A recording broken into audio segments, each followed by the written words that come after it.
Hello everyone, I am doctor Kalpana Chaturvedi और आज हम बात करेंगे थायराइड के अगले पार्ट्स के बारे में। यानी कि हमने जैसे कि अपनी पहली वीडियो में बात करी थी थायराइड के basic structure, basic shape and basic functions के बारे में, उसके हार्मोनल जो भी फंक्शन होते हैं उसके बारे में हमने बात करी थी। तो अब हम उससे आगे वाले पार्ट्स के बारे में बात करने जा रहे हैं, थायराइड के जो भी टाइप्स होते हैं उनके सिम्टम्स के बारे में, उनके डायग्नोसिस के बारे में, और कुछ हम उसके प्रिकॉशंस भी आपको बताएंगे। तो अब हम सबसे पहले बात करेंगे थायराइड के टाइप्स के बारे में। जैसे कि हम अपनी लास्ट वीडियो में, अगर आपने हमारी लास्ट वीडियो नहीं देखी है तो सबसे पहले आप वो वीडियो देख लीजिए, जिससे कि आपको हमारी ये वीडियो समझ में आए, है ना। अगर आपने वो वीडियो नहीं देखी है तो आपको ये पार्ट ज़्यादा समझ में नहीं आएगा। चलिए अब वीडियो को आगे बढ़ाते हुए बात करते हैं थायराइड के टाइप्स के बारे में। तो थायराइड के जैसे कि हमने बताया था कि टू टाइप्स देखने को मिलते हैं हमें। टू टाइप्स इसमें होते हैं, हाइपोथायरॉयडिज्म एंड हाइपरथायरॉयडिज्म। वहीं अगर हम बात करते हैं हाइपोथायरॉयडिज्म की, तो सबसे पहले हम बात करेंगे जो भी हमारे हार्मोन्स होते हैं, जो T3 और T4 हार्मोन जो हमारी थायराइड ग्लैंड रिलीज़ करती है, उनको मेंटेन करने का, उनको कंट्रोल करने का काम जो वो करती है, वो हमारी TSH, थायराइड स्टिमुलेटिंग हार्मोन जो होते हैं वो करती है। जैसे कि हमारी पिट्यूटरी ग्लैंड जो होती है वो ब्रेन में स्थित होती है। जैसे ही हमारी बॉडी में आयोडीन की मात्रा बढ़ने लगती है या घटने लगती है, तो हमारे जो T3 T4 जो हार्मोन होते हैं उनका लेवल भी ऊपर नीचे होने लगता है, डिक्रीज या इंक्रीज होने लगता है। उसी का जो सिग्नल होगा वो हमारा पिट्यूटरी ग्लैंड के पास पहुंचता है, जिससे कि TSH, पिट्यूटरी जो होती है वो TSH नाम के हार्मोन को रिलीज करती है, प्रोड्यूस करती है, जिसके द्वारा हमारे T3 और T4 नाम के हार्मोन्स जो होते हैं बैलेंस होते हैं या मेंटेन होते हैं। अगर हमारे TSH का लेवल, जो भी TSH का लेवल अगर इंक्रीज़ होगा तो T3 T4 का भी इंक्रीज़ होगा। अगर TSH का लेवल डाउन होता है तो T3 और T4 का लेवल भी डाउन हो जाता है। वहीं हम बात करें अब इसके टाइप्स के बारे में, तो हाइपोथायरॉयडिज्म के बारे में अगर हम बात करेंगे, तो हाइपोथायरॉयडिज्म आज की जनरेशन में सबसे ज़्यादा पाई जाने वाली है, आज के टाइम में पाई जाने वाली बहुत ही कॉमन प्रॉब्लम होती है, बहुत ही कॉमन प्रॉब्लम होती जा रही है। और ये अगर हम बात करें, ये बोथ सेक्सेस में देखने को मिलती है, मेल एंड फीमेल्स में, लेकिन मेनली ये वुमेन्स में देखने को मिलती है, यानी कि फीमेल्स में देखने को मिलती है। और इसकी दरें दर प्रतिदिन बढ़ती चली जा रही हैं इसकी दरें। तो अगर हम इसके सिम्टम्स के बारे में बात करें, तो इसमें T3 और T4 का लेवल जो होता है इसमें डाउन होता चला जाता है। आयोडीन की मात्रा जो होती है हमारी बॉडी में बहुत ही कम होती चली जाती है। और ये TSH जो हमारा हार्मोन होता है वो T3 और T4 का लेवल भी डाउन करता चला जाता है, जिससे कि हमें देखने को मिलता है सबसे बेसिक और कॉमन इसका जो सिम्टम होता है वो हमें वेट गेन देखने को मिलता है। इसमें वेट गेन बहुत जल्दी हो जाता है, इसको मतलब शरीर हमारा इतना हैवी हो जाता है, और इसमें वीकनेस बहुत ज़्यादा देखने को मिलती है, क्योंकि जो हमारे हार्मोन्स होते हैं ये हमारी बेसिक फंक्शंस को मेंटेन करके रखते हैं। और ये जो हार्मोन्स होते हैं ये हमारे मेटाबॉलिक जो सिस्टम होता है उसको मेंटेन करके रखते हैं।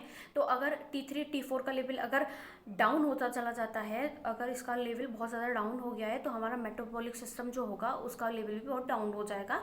उसकी जो फंक्शन करने की क्रिया है वो भी डिक्रीज़ होती चली जाती है, जिसके द्वारा हमें देखने को मिलता है कि हमारी जो चयापचय क्रिया होती है वो सही तरीके से नहीं होती हैं, हमें कॉन्स्टिपेशन आदि देखने को मिलते हैं इसमें।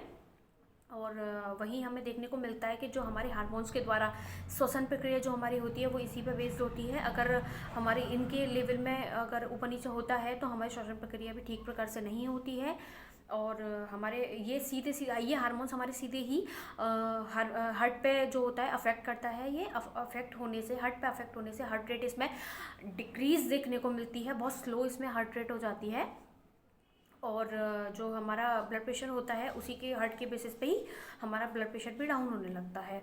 वो उसको मेंटेन के करने का कार्य ये हार्मोन्स ही करते हैं। वहीं हम बात करें तो इसके कॉम्प्लिकेशंस के बारे में भी हम आगे जाके बात करेंगे। तो इसके बहुत सारे कॉम्प्लिकेशंस देखने को हमें मिल सकते हैं। बेसिक अगर हम फीमेल की बात करें तो पीरियड में जो फीमेल्स में जो पीरियड्स की इरेगुलरिटी जो देखी जाती है वो एक इसमें इसके पीछे का कॉज जो है वो थायराइड भी हम एक देखने को मिलता है। वहीं हम बात करें तो जैसे कि हमारा वोकल कॉर्ड जो यहाँ पे होता है, वोकल वाइप जो होता है, तो उससे हमारी वॉइस में भी हार्डनेस देखने को हमें मिलती है।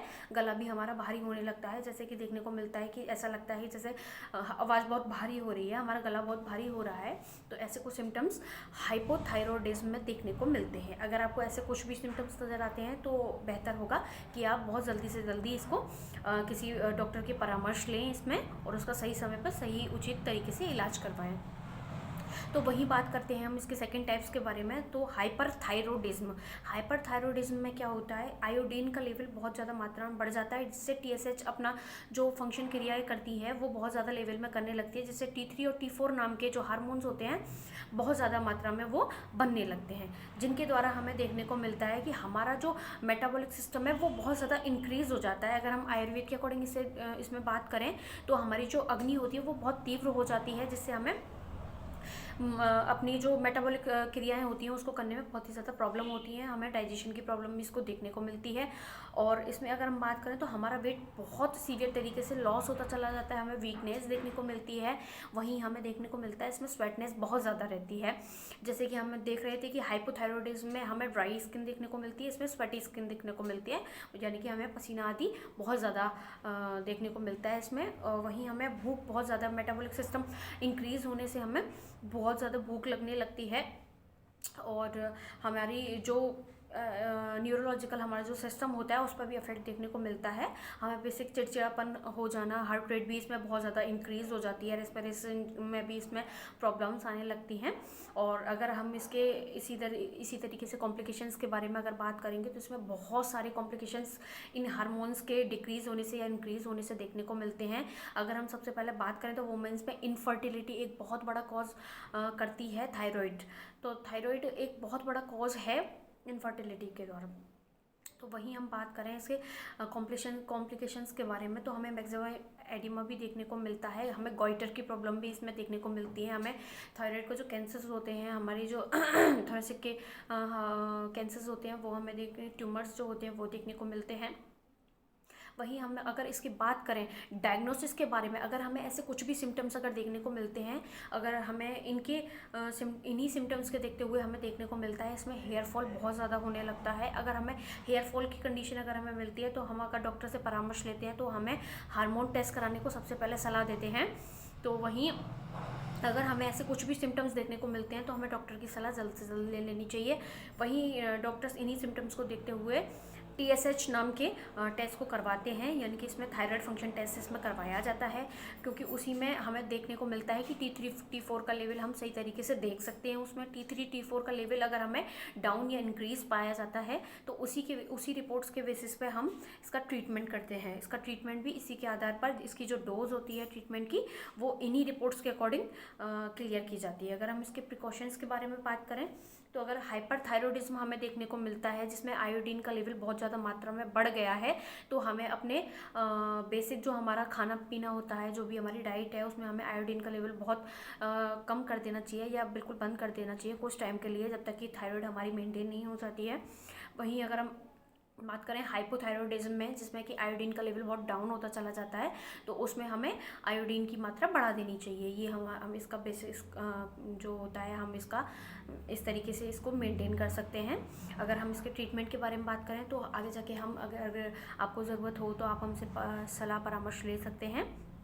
तो आप हमें जो भी, अगर आपको ऐसी कोई भी सलाह की ज़रूरत है आप हमें कमेंट्स कीजिए, अगर हमें ज़रूरत लगेगी तो हम आपको प्रिस्क्राइब भी करेंगे। तो अगर आपको हमारी ये वीडियो पसंद आई है तो प्लीज़ लाइक करें, शेयर करें एंड सब्सक्राइब करें। आगे भी हम ऐसे ही बहुत सारे मेडिकल टॉपिक्स आएंगे, बहुत सारी मेडिकल डिजीज़ के बारे में हम आपको बताएंगे। तो अगर आपको ये वीडियो पसंद आई है तो इसको लाइक करें एंड थैंक यू।